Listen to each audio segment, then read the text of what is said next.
Imagine a dynasty that ruled for over 800 years. A civilization that shaped Chinese culture, philosophy, government, and warfare, and laid the foundation for imperial China. This was the Zhou Dynasty. From humble beginnings as a group of Western herders to becoming rulers of a vast territory, the Zhou period transformed ancient China forever.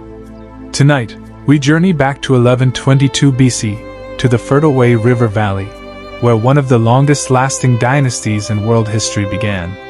Before the Zhou, China was ruled by the powerful Shang dynasty. The Shang kings governed through military strength and religious authority. But by the late period, the last Shang ruler was said to be harsh and careless in leadership. In the west, the Zhou people had grown strong. Originally semi-nomadic herders who settled in the Wei River Valley, they developed farming skills and military organization. Under King Wu of Zhou, they challenged the Shang. Around 1122 BC, the Zhou defeated the Shang army.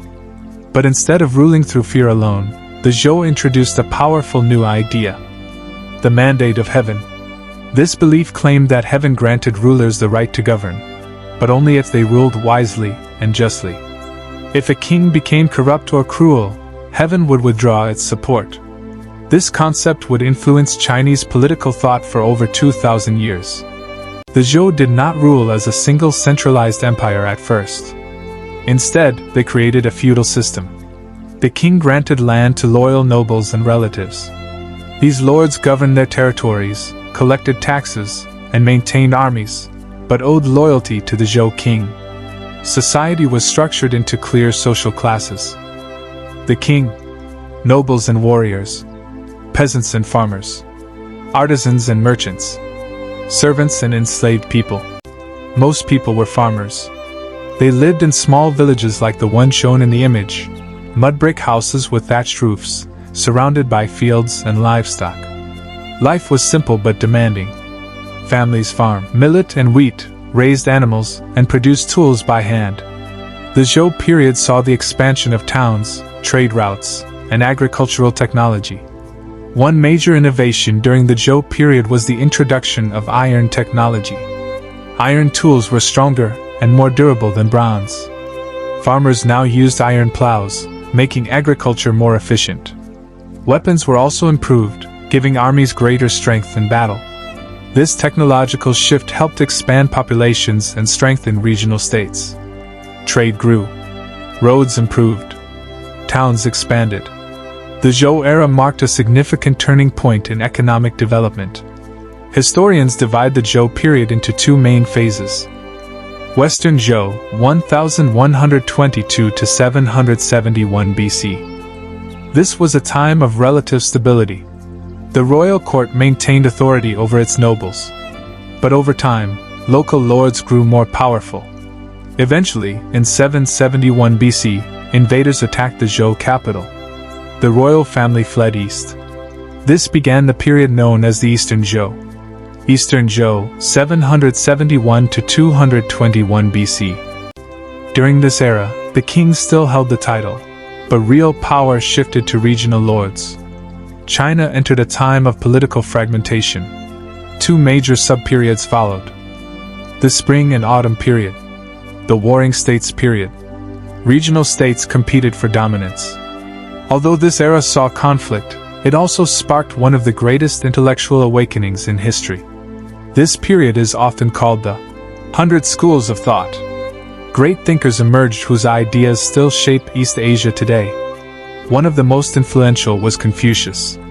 Confucius taught the importance of morality, respect, family loyalty, and good governance. He believed rulers should lead by virtue and example. Another important philosopher was Laozi, traditionally associated with Daoism. Daoism emphasized harmony with nature, simplicity, and balance. Later, during this same era, the teachings of Buddha would begin spreading into China, although Buddhism fully developed in China later. The Zhou period shaped the moral and philosophical backbone of Chinese civilization. During the Warring States period, military strategies evolved. Infantry became more important than aristocratic chariots. Crossbows were developed. Fortified cities were built. States reformed their governments to strengthen administration and taxation. Competition pushed innovation in agriculture, engineering, and political organization. Eventually, one state grew stronger than all others, Qin.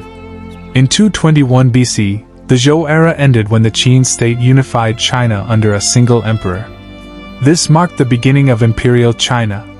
Why does the Zhou Dynasty matter? Because it created ideas that define Chinese civilization.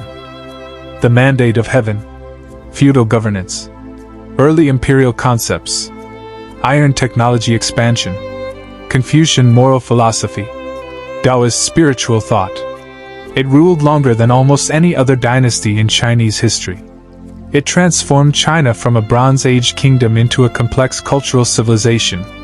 Even today, Chinese political thought, cultural values, and philosophical traditions trace back to the Zhou period. The Zhou dynasty was not just a ruling family. It was the foundation of Chinese identity. From wandering herders in the Wei River Valley to rulers of a civilization that shaped the world. The Zhou dynasty's 800-year journey remains one of history's most remarkable stories. If you enjoyed this deep dive into ancient history, don't forget to like and subscribe for more powerful documentaries about the civilizations that built our world. History is not just the past. It is the story of us.